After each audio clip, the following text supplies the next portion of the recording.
Okay, so I'm going to talk about evil today. Well, this is called a view of evil. I suppose that's a bit of hedging, really, that it's a view for your consideration, just put it that way. A set of ideas about evil. Um, so, yeah, I'm going to share a PowerPoint with you. It's just got a few pictures on it, which might help to enliven things a bit. So I want to talk about evil, starting really with the idea that evil is an experience. So like everything else, really, in relation to the middle way. So we need to start with what we actually experience. And I think the most basic experience we have in relation to evil is some things being a threat. So I would relate it to our basic instinctual sense of threats. So some threats might come from humans, others from non-human sources, volcanoes and poisonous snakes and so on. And then we've got all these intuitions about human evil, which are the staples of fantasy and horror. So these evil figures, and I think we can learn something from those rather than dismissing them. But there's also a widespread modern tendency, I think, not to take evil very seriously, which I'd see reflected in the slang uses of the term wicked and evil to actually mean good. I think it's odd that these terms have switched around in a sense.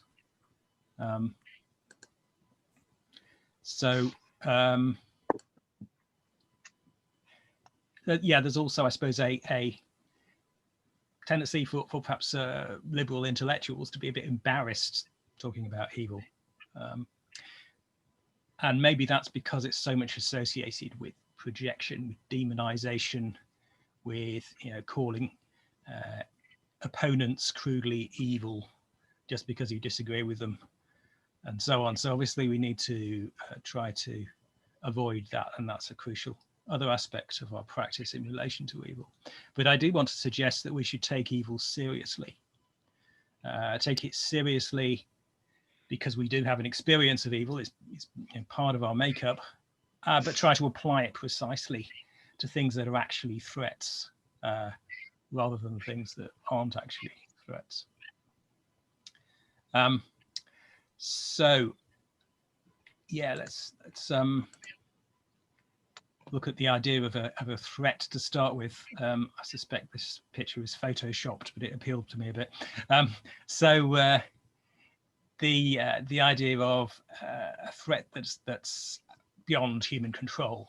So a wild animal is obviously an example of what in the theological tradition is called natural evil. So things beyond the human that we regard as evil, or sources of suffering would be another way of putting it.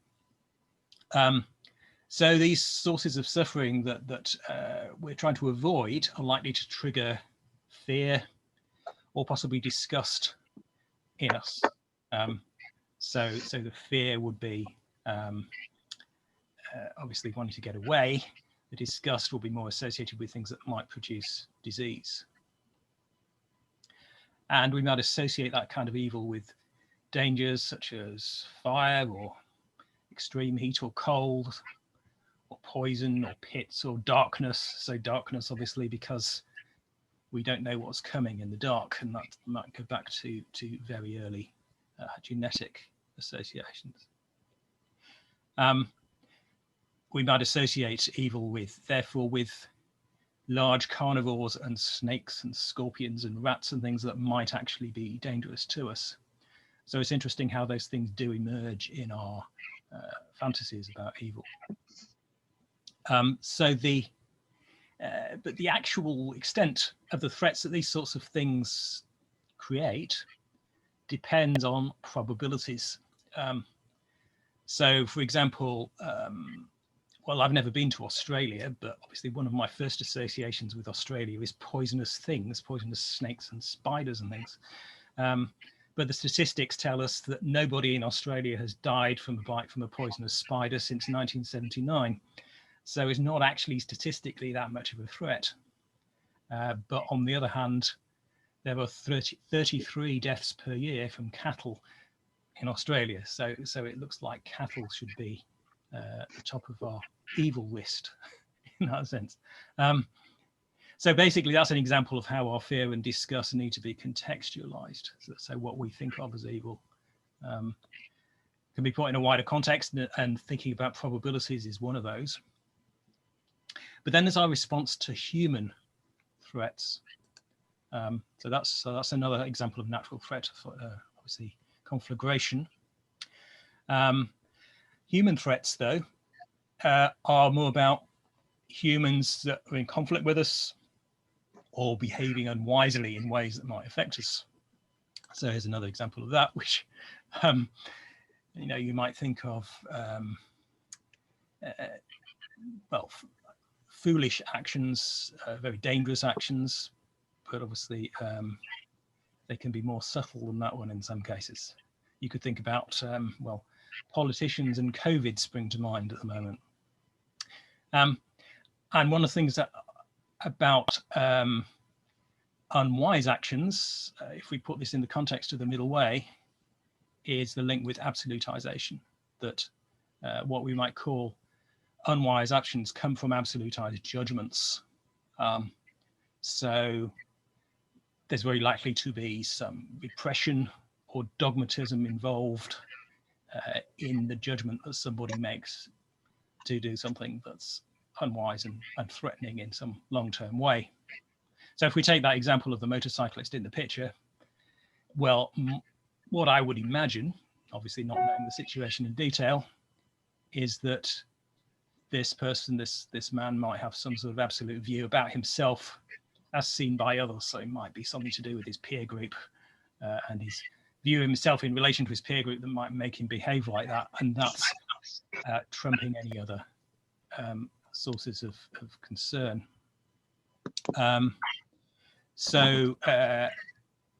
Awareness of dangers, if you like, is repressed in that situation. So, of course, I can't prove absolutely that all human threats are due to absolutized judgments, but I've yet to find one that doesn't have them involved in ways that I could explain. So it's obviously a so far so good kind of theory about moral evil. So that's one reason why I describe this as a view of evil. It's something you might find stimulating as a way of reflecting on what evil means, the connections between our view of evil and our understanding of absolutization. Another interesting aspect of this connection is our views about evil as a kind of fantasy, or views of evil as an archetypal form of some kind. So we've got all these evil figures. So this is Voldemort from Harry Potter. I found this quite interesting in a way. So it's obviously his nose that's the thing that perhaps induces disgust about his appearance. Yeah, I assume this has probably been altered by CGI in the film. But these figures, well, they represent qualities in humans that might alert us to absolutization going on, I think.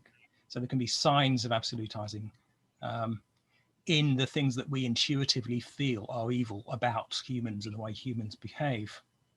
So that idea feeds through if you think about the kinds of qualities that evil people tend to have as we imagine them.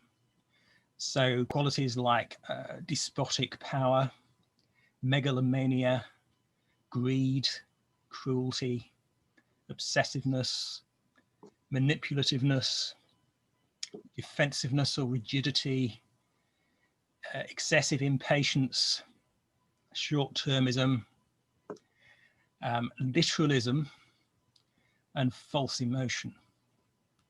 And a lot of these are also in the ideas of Ian McGilchrist linked to the left rather than the right hemisphere. So the excessive dominance of the left hemisphere. So false emotion is a particularly interesting one, a very left hemisphere one. I'm going to try and play you a little video if I can get this to work.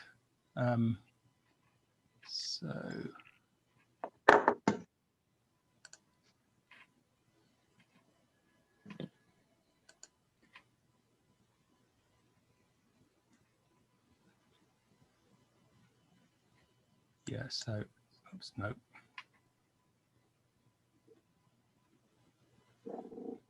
Yeah, I'm sharing the sound, so you should be able to hear this. I'm just going to give you a minute of evil laughs.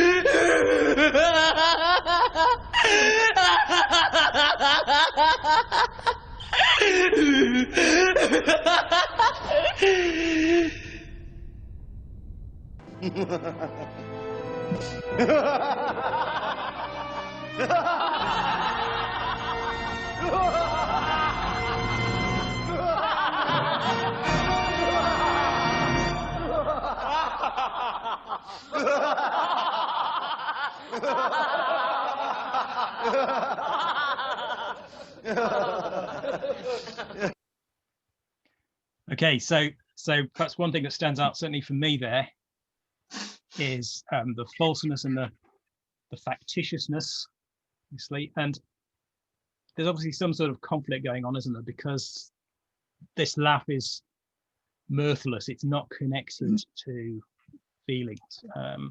So the feelings are different from the ones that are being displayed, showing a conflict which is very symptomatic of an absolutization of what's going on in these people. So all these kinds of qualities that we associate with evil, strangely enough, seem to be associated with what happens when we are in the grip of absolutization, of thinking we have the whole story, of being over dominated by the left hemisphere. Okay, so obviously some things to bear in mind here are that sorry, I didn't need to trigger that.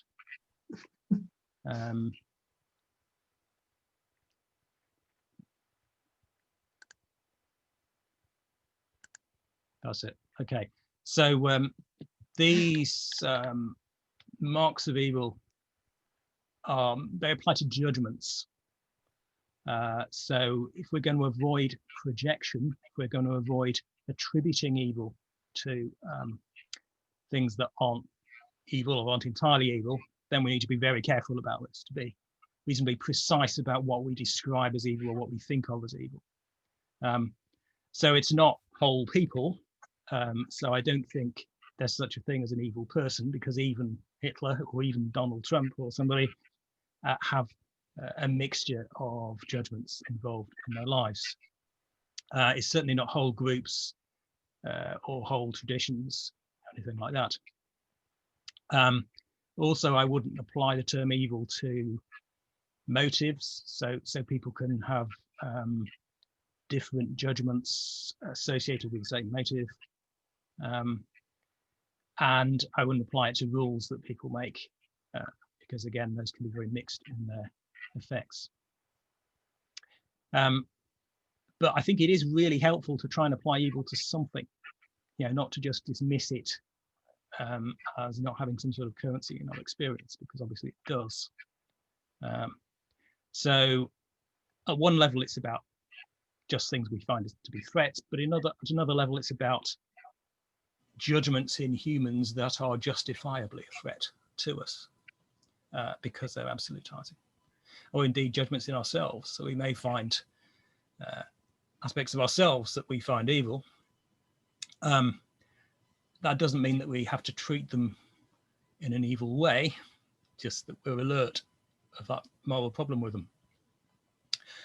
So a projection, as illustrated in the picture there, might be described also in Jungian terms as projecting the shadow, as taking something that's more complicated and treating it in a simplistic way as demonic, as evil, as totally evil. So that's a kind of shortcut. It makes it easier to make a vague impression of something that might be evil and stay away from it or reject it, than to spend energy working out exactly where the threat is and how big it is. But obviously there are huge drawbacks with that shortcut. So maybe that shortcut worked at some points in the past, but in the modern context, the threats we face are generally much reduced from those in the Paleolithic era, for example. And where we do face threats, they tend to be more complex and more dependent on probabilities. So to actually work out what's a threat and what isn't, we need to be a lot more precise and on the ball in the way that we judge threats. So yeah, we can't just continue to rely on this shortcut of, for example, thinking that a person or a whole religion or whatever is evil. Some other examples of sort of disproportionate shortcut fear, things that we might involve thinking things are evil. So conspiracy theories are often very much about a sense of lots of people plotting evilly together, assuming that they've all got bad motives. Practices like suing medical personnel for mistakes, medical personnel who are probably working very hard to do their best, but we pick on one aspect of what they're doing and treat it very negatively. Or things like fear of flying. So that's where you take the accident statistics. Well, you take a few examples actually of accidents and then apply those disproportionately to your overall judgment. So getting our fears in proportion is obviously a crucial aspect of treating evil in a proportionate way. So obviously the whole of middle way practice can contribute there to developing the kinds of awareness we need to put threats in proportion by contextualizing those threats. So mindfulness is one direct way of working so as to avoid automatically triggering our amygdala, triggering our sense of fear in a particular situation that might trigger it. But imagination, the arts, can help us to take threats seriously because we're imagining those threats, but at the same time, it can also help us to see them in a bigger context.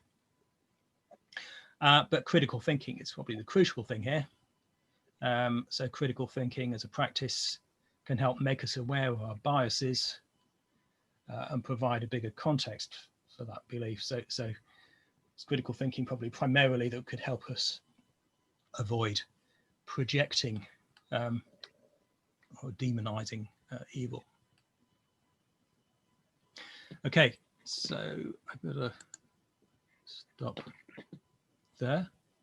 And I'm also going to stop recording. Oh no, I'm not going to stop recording because I'm going to have questions. Okay, I'm going to stop talking. So any thoughts? Coming back on that.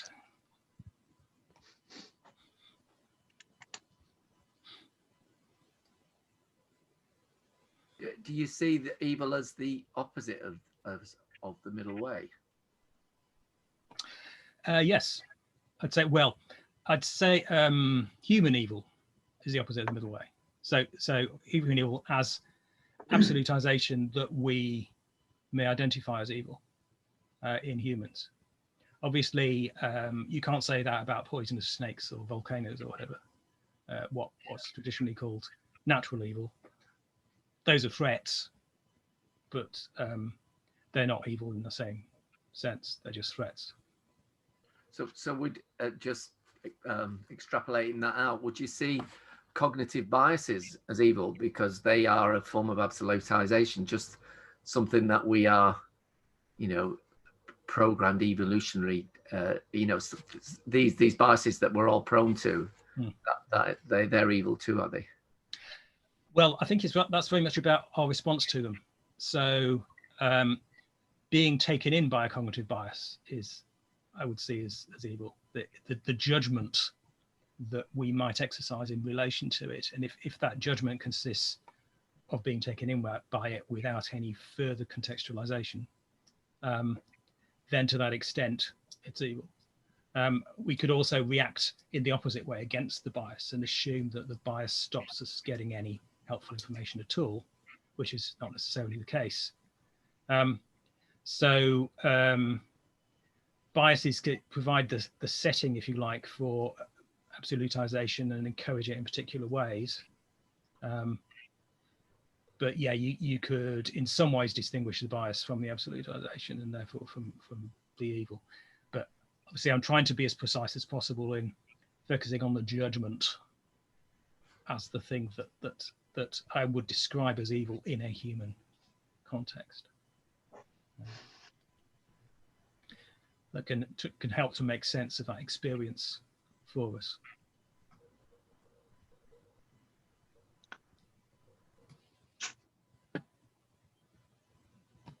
Any other thoughts? Bridget. Can evil be seen outside of action? Can evil be seen outside of action? Yeah. I would have thought so, yeah. So judgment can be seen outside of action, at least external action. I suppose you could think of internal and external actions, but so you can make judgments that only affect your own ongoing mental states rather than resulting in external actions. So you could make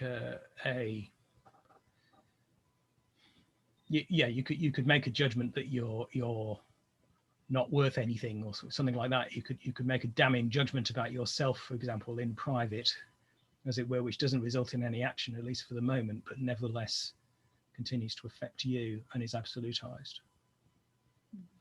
Thanks. So I would have thought that. Yeah, that makes sense to me anyway.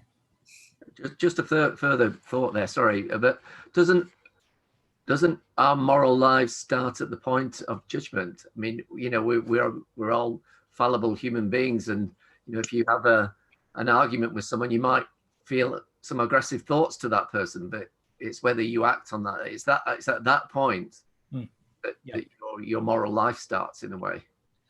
Indeed, yeah. So there's a judgment involved in deciding to put something into action. Yeah, obviously there might be judgments which don't get put into action, but then there are judgments to put things into action, which is why, if you like, the judgments involved in putting things to action are bigger. I mean, this is a traditional idea in Buddhism as well, that so the idea that something you actually do involves a bigger weight of decision, if you like, than something that you don't actually do. But you're still responsible for what you actually do. Sorry, what you don't actually do to some degree. You're responsible for the thought and then the action that puts the thought into operation. But then there are other aspects of action which might even, what we might describe as action, which might even be considered as involuntary, like knee-jerk reactions or whatever. This just brings a further thought that for hundreds of years in the Christian tradition, people were very well were controlled very effectively by the fact that by the idea of sin, but just by having a thought, like a sort of sexual thought or an angry thought, that they were sinful by just having that thought, rather. But what you're saying is, it's whether how you act on that. Absolutely, yeah. I shouldn't say absolutely. Yeah. Yes, I would agree with it. I mean, there I think it's the judgment of the people who maintained that idea that, for example, sexual thoughts are absolutely sinful. You know, that's absolutizing. But having the sexual thoughts, you know, that's just part of our bodily functioning. So obviously, then you can get into absolutizing by responding to that in a particular way. Okay. I'm struggling to reconcile judgment with the action that leads to evil. Judgment to me seems a very static idea and even absolutizing, whereas the instances of evil that I think of evil as pertaining to, like say you have fear for your child going into an unknown place because you think there are human tendencies among some people to do acts which you would consider unsafe. How this comes out in, say, films, TV, and so on, you see a perpetrator would be exploiting a weakness in someone, but that exploitation would, something would take possession of them, which seems to be outside of any kind of judgment faculty. Like some lust or greed to exert power over someone who's weaker, to actually sense out a weakness and then exploit it, and then that gets into a sort of runaway feedback loop. That to me seems quite dynamic, whereas the idea of just judgment seems quite static to me. Well, by judgment there I mean what it is that feeds into that dynamic. So if we're not going to be deterministic about it, which I try not to be, then we do still have some responsibility for that feedback loop as it goes on. So judgment is, if you like, to let it run rather than attempt to contextualize it or change it or rechannel it. So although it might be difficult to stop something that's underway like that, we can still exert some control over it. It's like, I mean, I think I've talked about this in previous talks, the idea of our judgment, our moral judgment, was like riding an elephant. They have to sort of think ahead and think where the elephant wants to go and work with it, rather than just telling the elephant go here and the elephant just goes. But so I think we still have responsibility, and while we still have responsibility, then absolutizing or non-absolutizing judgments can come in. Are we talking about judgments that are either unconscious or semi-conscious in a number of cases? Yeah, it's difficult to, again, to be hard and fast about needing to be conscious, and what conscious means, because it's a spectrum of degrees of consciousness, and partly what we find unconscious depends on what we've previously done, which sets up that pattern. So it's very hard to draw a line and say we're not responsible from this point. Well, the strangest thing, there's a responsibility, then there's also the potential for evil or absolutization. The strangest thing seems to be with these people who become the most notorious. I was thinking of the Yorkshire Ripper, for instance. Peter Sutcliffe, was it? Mm-hmm. And the guy Fred West in Gloucester, I think. But and certain notorious killers in America, when you see them, they're a kind of anti-climate. They're not this big evil thing you imagine. Peter Sutcliffe, when he was finally introduced to the courtroom, the judge said it was like a non-event. It was just some of these worst, what the public might regard as the most evil people, end up looking quite innocuous or quite sort of like nobodies. But that's sort of by the way. What happened with Peter Sutcliffe, apparently, when he came across, well, he actually went out looking for these prostitutes, but he said he was guided by a voice in his head, just some sort of voice explaining how bad or evil they were. So it was a projection of evil that he had to act on. But you got the impression with the extreme psychopaths, they're not acting on their own judgment. It's something that just kind of takes possession of them. Yeah, I mean, that's a tricky one, isn't it? To how far psychopaths can change their condition. There's an interesting video which I posted a while ago on YouTube with a sociopath rather than a psychopath, but illustrating ways that a sociopath was able to work with his condition and actually start behaving in quite responsible ways, even though obviously he hadn't changed his underlying sociopathy. Again, that's difficult to say, isn't it? But again, there's seems to be some responsibility there. But what you were saying also about Peter Sutcliffe reminds me very much of Hannah Arendt and the banality of evil, and that idea that evil is quite ordinary in some ways. Yeah. Any other thoughts? Yeah, one thing that hasn't come up so far is discussion. Well, I don't think. I mean, maybe that was leading on to it. Discussion of intention. There seems to be a kind of, I mean, I was wrestling with the fact that there are good and bad actions or things. There are also good and evil. And what's the difference between bad and evil? And I think I was led along with the thought that actually evil is something to do with the intention. Whereas, I mean, to come on to what someone else had said, you know, we can all make mistakes, we're all fallible, we all make wrong judgments, and we make bad judgments. That doesn't mean that we make evil judgments. Evil judgments seem to have an intention behind them. And I just feel that we haven't used the word intention at all in this conversation so far.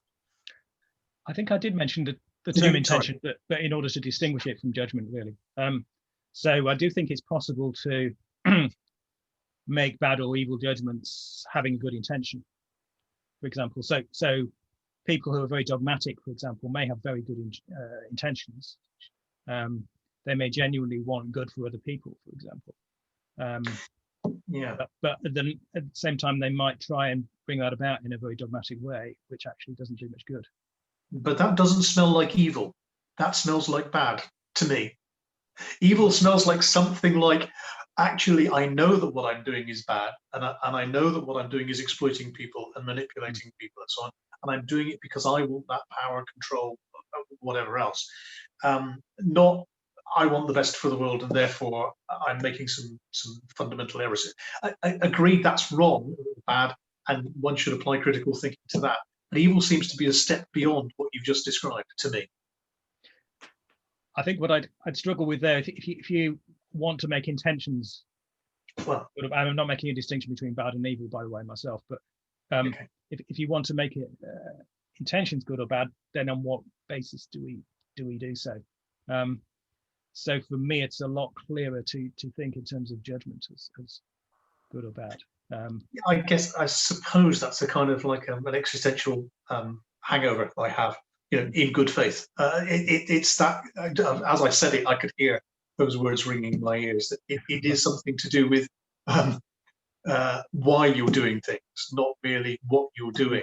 And I don't mean to downplay the fact that, you know, those bad judgments and bad actions are terrible and have terrible consequences, but they aren't evil in the sense that evil is opposed to something bigger than good. I mean, there's, you know, they are, your archetypes are bigger than just merely good and bad. I think there's evil and there's something else.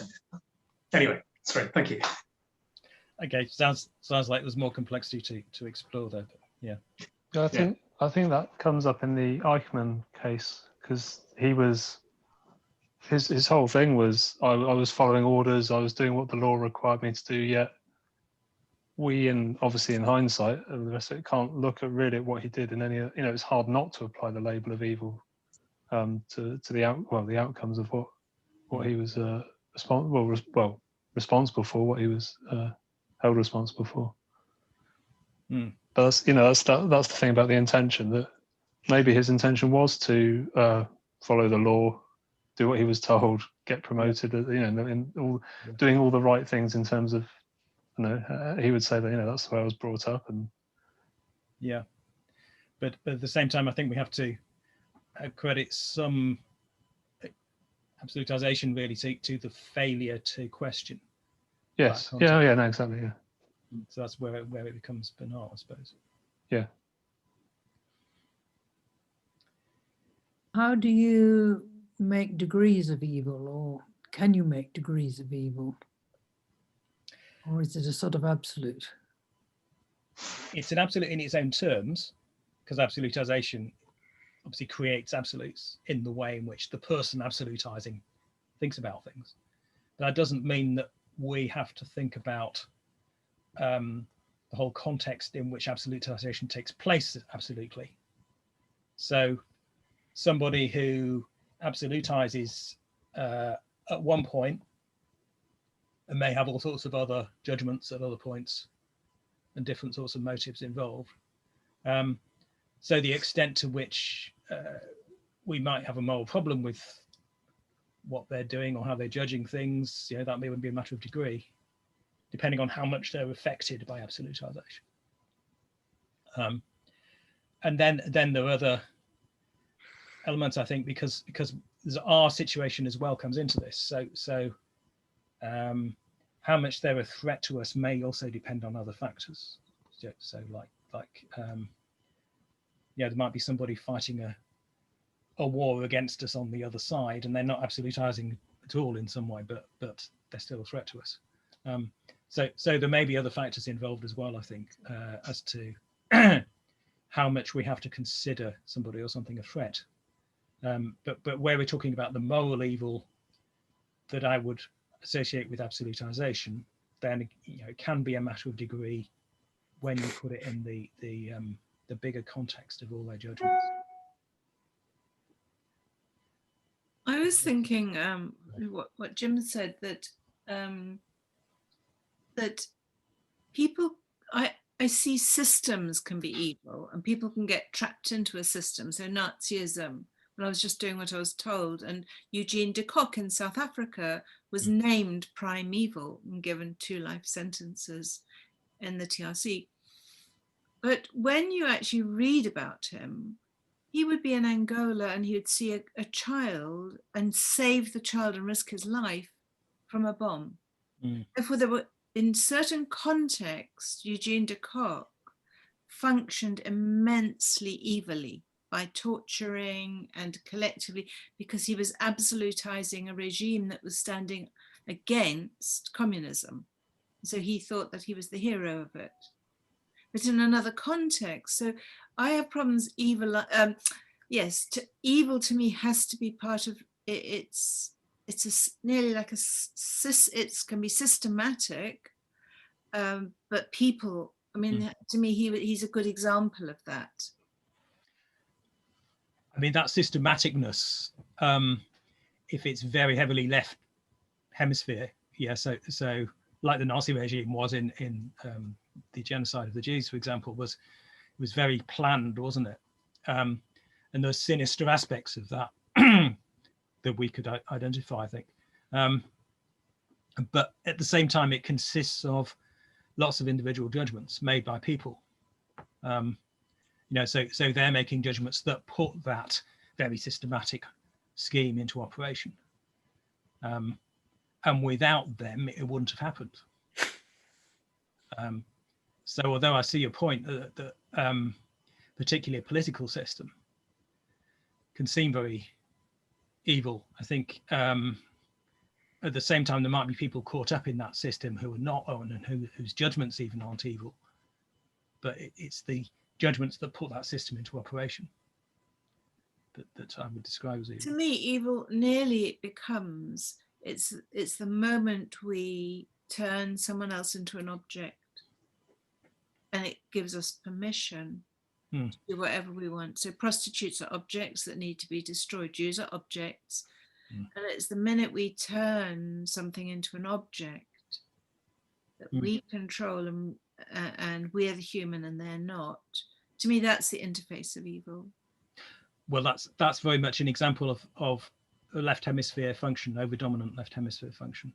So Ian McGilchrist talks about this of the left hemisphere tending to treat things as objects, whereas the right recognizes life and recognizes individuality and personality. So if you've got somebody whose state of judgment is being totally disconnected from the right hemisphere, very strongly over dominated by the left, then they're going to not respond to the life or individuality or personality of the people they're dealing with. And that's something that very much comes across, I think, in the fantasy movies and so on. That the way that villains operate is like that, isn't it? It's inhumane. It's another word we might use. We seem to be saying here that quite clearly that people in themselves are not evil, but it's evil deeds it's deeds that are judgments that are the evil. But for some people, for all practical purposes, you know, I'm just thinking like someone like Jimmy Savile. You mean Jimmy Savile gave him £400 million to charity over it, you know, but the acts that he did. Well, I suppose my question is it still more helpful to see someone like Jimmy Savile as a very dysfunctional person who did evil deeds rather than seeing him as evil? It seems easier for many people to, you know, he's an archetype of someone that's evil, really, isn't he? Yeah, but it's a projection, isn't it, to see him as wholly evil. So I would have thought it was a helpful exercise to try and disentangle the evil from the good, even in Jimmy Savile, or indeed Adolf Hitler or Donald Trump. Yeah, it's a way of working with our projections and tendency to absolutize. And I get that, Robert, but you know, like for someone who's not really not very well educated, for example, or not you know, that's very influenced by social media and not had much experience of emotional skill, you know, skills such as meditation. How do you get that across to someone like that? Well, you can start by making some distinctions, I guess, to help them to try to understand the point we're making. You know, what you just said, for example, about Jimmy Savile, that, you know, he donated millions of pounds to charity, so he's a bit more complicated. That was his cover. Yeah. But at the same time, perhaps you know, we can't rule out that he had, you know, judgments that he made about that which we might regard as very positive ones. And that's the danger always, that where there's a complex mixture, we dismiss the positive things and give them a negative interpretation. So so the principle of charity might be helpful here in not assuming that somebody we might easily regard as wholly evil is always evil in the way they judge things. Anyway, perhaps we better stop there. I'll stop the recording.